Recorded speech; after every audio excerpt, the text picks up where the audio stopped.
Con el nuevo personal Nokia Lumia 900 es más fácil estar conectado. Con un movimiento tenés a tus amigos reunidos. Con otros les avisás para juntarse. Y hasta les podés mostrar el camino para que no se pierdan.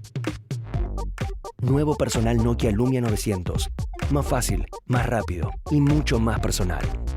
Bienvenido al mundo Black.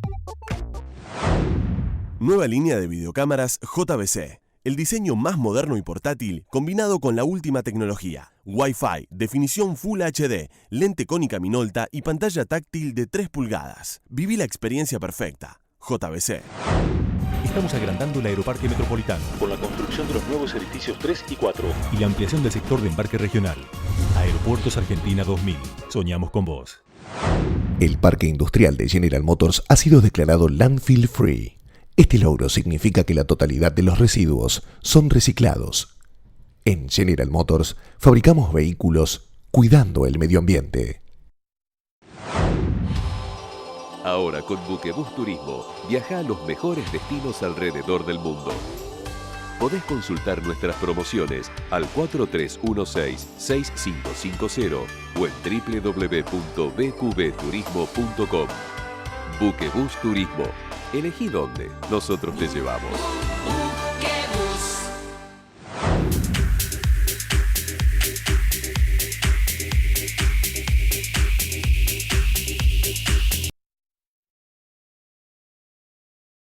Ser sustentable es ser transparente, es valorizar las relaciones duraderas, es crecer escuchando a los que se relacionan con nosotros, es incentivar el desarrollo de las personas y del país.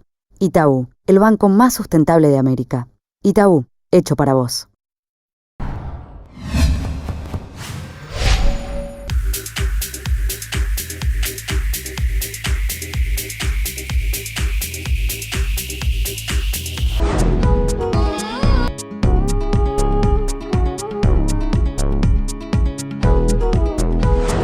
Mr. Jim Goodnight, Worldwide Chairman of SAS Corporation, thank you so much for receiving us for this interview. Well, it's great to be here. I would like to know about your starting years. I know you studied chemistry at North Carolina. Well, actually, it was at North Carolina State University in Raleigh. I learned to program when I was a sophomore, and starting my junior year, I went to work part-time for the university, helping analyze data from the agricultural experiments that took place there at the university. I know that you belong to a Southern family and that your dad used to work in a warehouse. How did your family impact in your life? When I was about 12 years old, my dad moved the family to Wilmington, North Carolina. It's down on the coast, and he opened up a hardware store. So, and then later on added appliances. So I was, from the time of 12 all the way through junior high and high school, I worked afternoons and on the weekends at my dad's hardware store. What did you learn from that experience? The main thing was making sure that your customers were satisfied. You belong to a family that work on commerce and sales. I'm curious about knowing, how did you pick up your passion for math and statistics? I was very good at math all the way through high school, and when it came time to choose a curriculum at the university, I chose to go into applied mathematics. When I got my job working, it was for the statistics department. So I started to learn about statistics, and so I decided to stay on and work on my master's degree and my PhD in statistics. In 1976, you decided to start up your own company. Since when did you have that in mind? A number of our users wanted to have a user meeting, and so they got together, they mailed out invitations, and 350 of our users showed up in Florida for our first annual user group conference. And after attending that with all those people that had come to hear us talk about what we were working on, we decided that this is a good time to leave the university, because obviously we've got a product that people are interested in, and we negotiated with the university and were able to leave the university and start our own business. Where did you start your company? Well, actually it was in Raleigh. That was part of our agreement with the university, is that we would stay close so that we could still help them. We actually just moved right across the street from the university. Do you think that maybe the university helped you as an incubator for your project? You can say that, yes. They themselves often refer to us as one of their great successes of a company being spun off out of a university.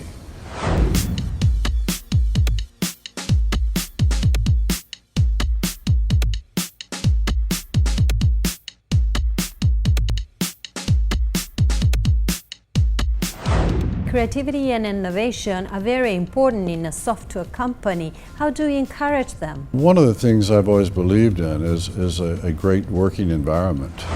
One with nice private, everybody has private offices there. The hallways are full of artwork. There are sculptures outdoors on the yard and on the lawns. And also, we are always constantly challenging our people to come up with new ideas, to work on new things. What is the meaning of SAS as a company? Well, SAS is in the business of analyzing large amounts of data to help customers do things like choose the right set of customers or prospects to include in their next marketing campaign.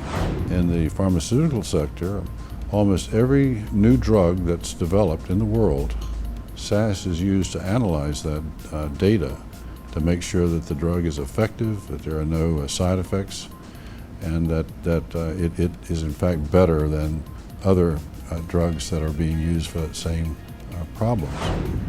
In manufacturing, we do a lot of warranty analysis.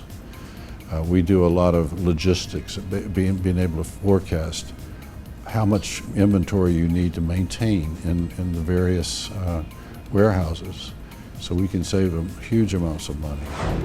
For retailers, Macy's is an example of a retailer in the U.S. that every single Monday morning we look at all the past history of movement of merchandise from each store and recommend price markdowns to make sure that the seasonal merchandise is gone by the end of the season.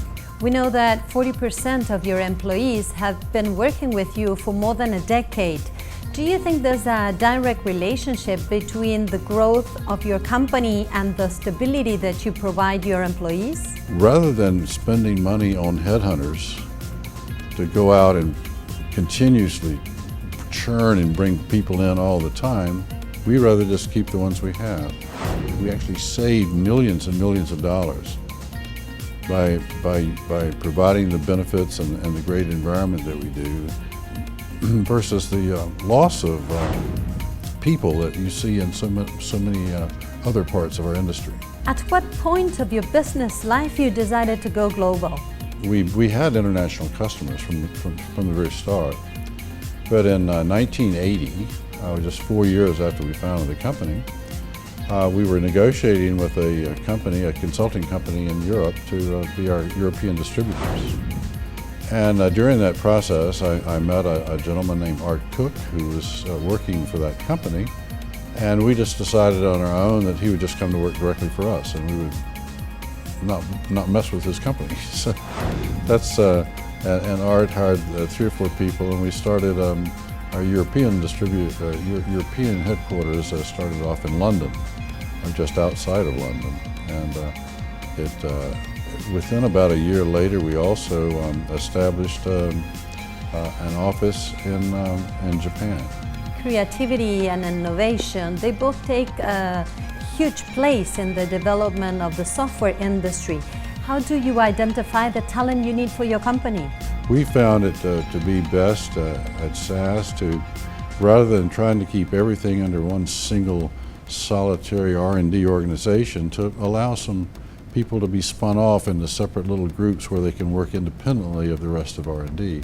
And that's one of the things that we've done for many years, and I think that's been one of our successes. How would you describe the global challenges that a worldwide company needs to face nowadays? Well, being global now is not nearly as difficult as it was back in the early 1980s when you had to wait to even make a phone call. You had to wait for the operator to connect you and everything. Now with the internet, you're connected globally all the time.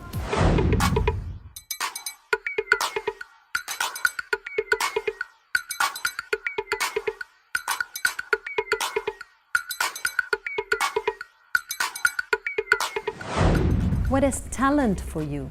Well, talent for me are the people that come up with not only great ideas, but that are able to move forward very rapidly with the development of these ideas. The world, the mature markets, had undergone a huge financial and political crisis. How did this situation impact in your industry and your company? We found that SAS was in fairly heavy demand even during the recession to help companies get through the recession. One of the things we do is do a computation called customer profitability. So we can trace a customer with all the different interactions they have to your organization and determine which of your customers are profitable and which ones aren't. So, you know, we're very fortunate. Now, one of the things we did in January of 2009, we had a global webcast, and I made it very clear that nobody in the company would be laid off in 2009, because, you know, everything sort of crashed at the end of 2008, and there was a lot of companies laying off people. I just made it very clear we were not going to lay off anybody. The huge companies are very big companies that invest a lot of money in marketing strategies, but they don't consider data mining as a key strategy. How did the development that your company did on data mining helped the growth of the companies? SAS has got the most advanced data mining tools in the industry. I think SAS has about a 45% market share in data mining. We're seeing more and more right now customers that are moving more and more towards digital marketing. The concept of print is slowly fading, and print advertisement is almost all of it's moving to digital. Now that's where we come in. We help make decisions about what digital outlets you should be targeting. Things are moving very rapidly in this digital space. So almost all advertising of the future is going to be digital. You'll walk into a mall, and all of a sudden you'll get three SMSs from stores or some kind of a advertisement to say you've got a 20% discount if you come in today. We have just the size shoe you need. So that's going to be happening a lot in the future.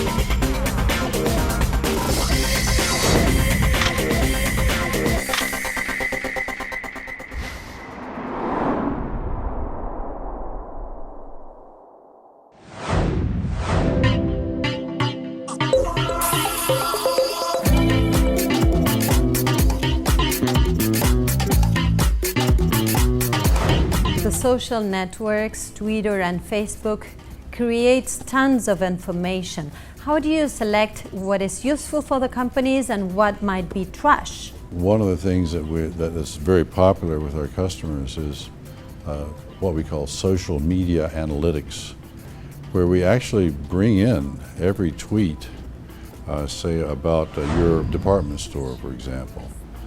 And we do this for a lot of department stores and for a lot of banks, where they're very interested in you know, what is the buzz out there?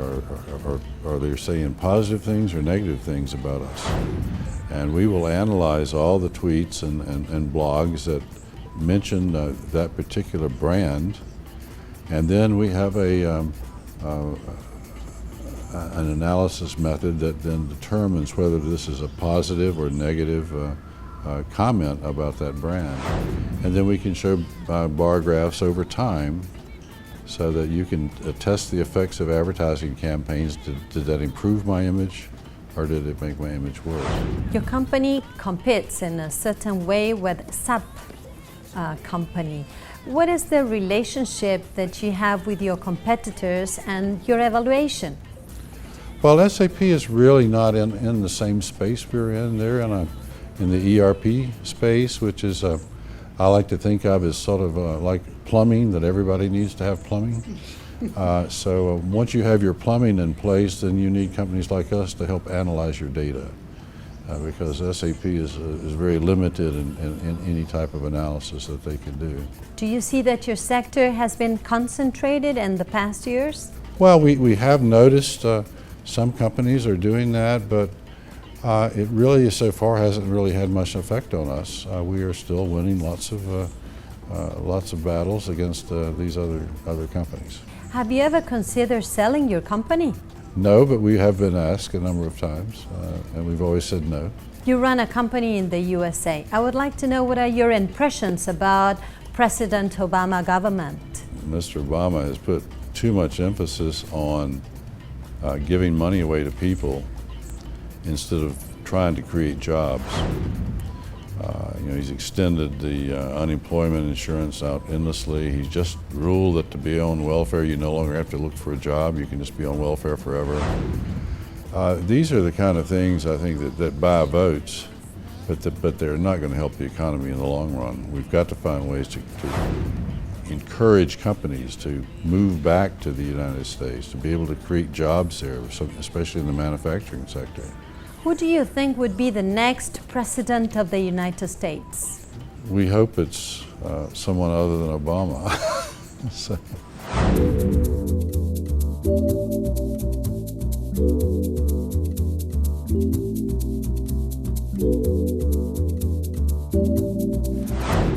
The United States has been for decades a worldwide power from an economical and political point of view.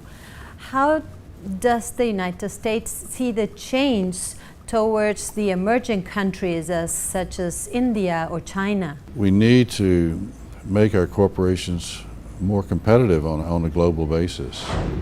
Right now we have money sitting in Europe that we can't bring home. Money that we've already paid very high taxes on to the European countries. But we can't bring it back to the U.S. unless we pay full taxes on it. So it does the U.S. no good for our money to sit over there. We just use it in Europe to help expand our organization there. So there are just so many policies that the current government has that have just made it virtually impossible for our corporations to be competitive in a global economy. Your wife, Anne, joined your company since the very beginning and worked with you for more than 3 decades. How is it working with your wife? Well, my wife actually started helping us out taking book orders back in 1976 or 77, about very, very early on. Do you fight a lot over certain issues? Nah, I just let her have her way. I mean, that's what you have to do with women, right? How does SAS company relates with sustainable concepts and developments? Well, we very much believe in green buildings. Our latest building that we finished just over a year ago is a platinum level green, very, very environmentally friendly. We've also built, it's about 10 hectares of a solar farm. So we produce a lot of our own electricity with our solar farm. What were the goals when you decided to start up a SAS company in Argentina about 8 years ago? Well, our office here in Buenos Aires is to help support the customers here. Before we started the office, we had a fairly large number of customers here. And as the number of customers builds up in a country, then we will put staff there to be there on call when the customer needs assistance. So that's been the pattern over and over again as we've opened offices. It's based on the demand in that country. How do you see our country integrated in the region? Well, I think Argentina is, as far as we see, is showing very good signs of growth. We're very pleased with our growth here. This year, the U.S. we've seen pick back up, but Europe is really in bad shape. They are not growing. And I'm afraid because of the relationship between a lot of the companies in Europe with companies here in South America, that's putting a damper on growth here in South America. We know that the countries that have a high percentage of their population that study math and sciences have a higher record of development. How can you encourage a kid to love math and sciences? What we have to do at the very early grades is is to have some of our teachers show them just some very simple experiments that will impress the kids. Maybe we need a TV series that really focuses on those young ages to show them the magic of science and chemistry and technology. I remember my first chemistry class, how I got interested. My teacher was talking about the Bible and how Jesus had turned water into wine. And so she picked up these 2 bottles of clear liquid and poured them into this beaker, and it turned red. Those are the kind of things that can really get kids hooked on math and science.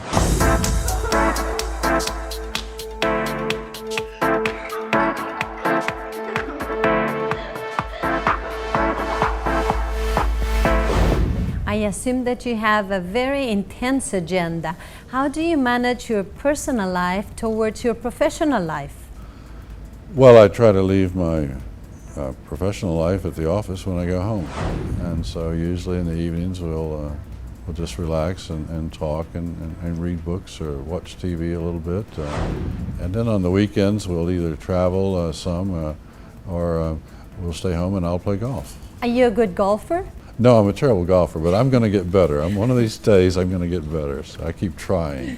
You've traveled all over the world. Which would be the main cities that you like? Probably one of my favorite areas is Tuscany in Italy, to just relax and enjoy the food and the wines of Italy is a lot of fun. You represent what the Americans call the American dream, the self-made man. What does it mean to you?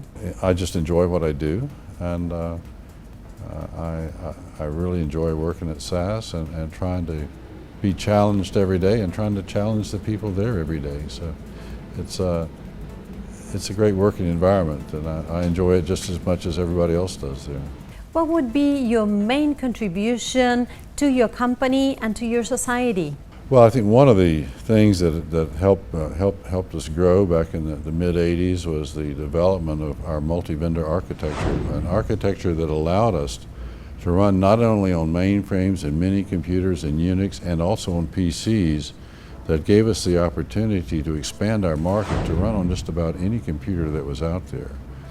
And to this day we still are, and now we're moving into this whole area of high performance analytics, where we're trying to be able to compute things using thousands of machines in parallel to be able to do things 1,000 times faster than we used to do it, to be able to do this huge jobs that we would never even think about trying to do the computation on.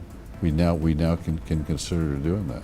What would be the main message that you could give to your company, the people that work for you, and your industry? Things happen so rapidly that companies need to be able to turn on a dime and move after new opportunities.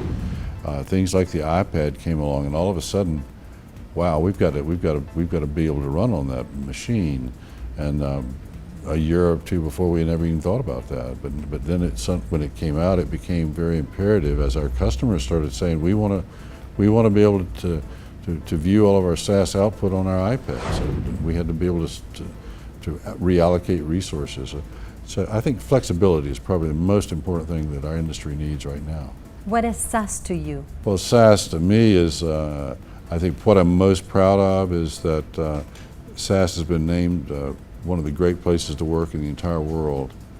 2 and 3 years ago, we came in #1 in the U.S.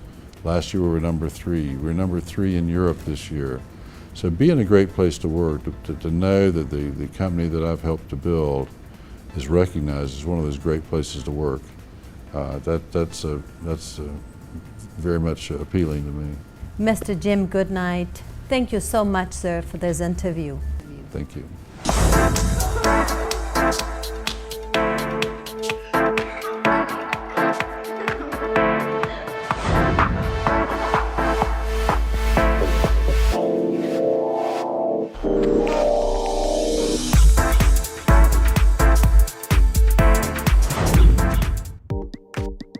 Con el nuevo personal Nokia Lumia 900 es más fácil estar conectado. Con un movimiento tenés a tus amigos reunidos, con otros les avisás para juntarse y hasta les podés mostrar el camino para que no se pierdan. Nuevo personal Nokia Lumia 900. Más fácil, más rápido y mucho más personal. Bienvenido al mundo Black. Nueva línea de videocámaras JVC. El diseño más moderno y portátil combinado con la última tecnología. Wi-Fi, definición Full HD, lente cónica minolta y pantalla táctil de 3 pulgadas. Viví la experiencia perfecta. JVC. Estamos agrandando el aeroparque metropolitano Con la construcción de los nuevos edificios 3 y 4. y la ampliación del sector de embarque regional. Aeropuertos Argentina 2000. Soñamos con vos. El parque industrial de General Motors ha sido declarado Landfill Free. Este logro significa que la totalidad de los residuos son reciclados. En General Motors fabricamos vehículos cuidando el medio ambiente. Ahora con Buquebus Turismo, viaja a los mejores destinos alrededor del mundo. Podés consultar nuestras promociones al 4316-6550 o en www.bqbturismo.com. Buquebus Turismo. Elegí dónde, nosotros te llevamos.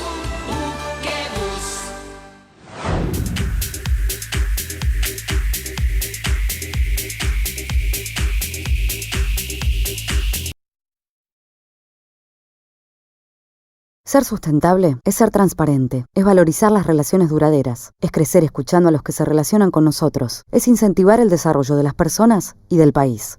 Itaú, el banco más sustentable de América. Itaú, hecho para vos.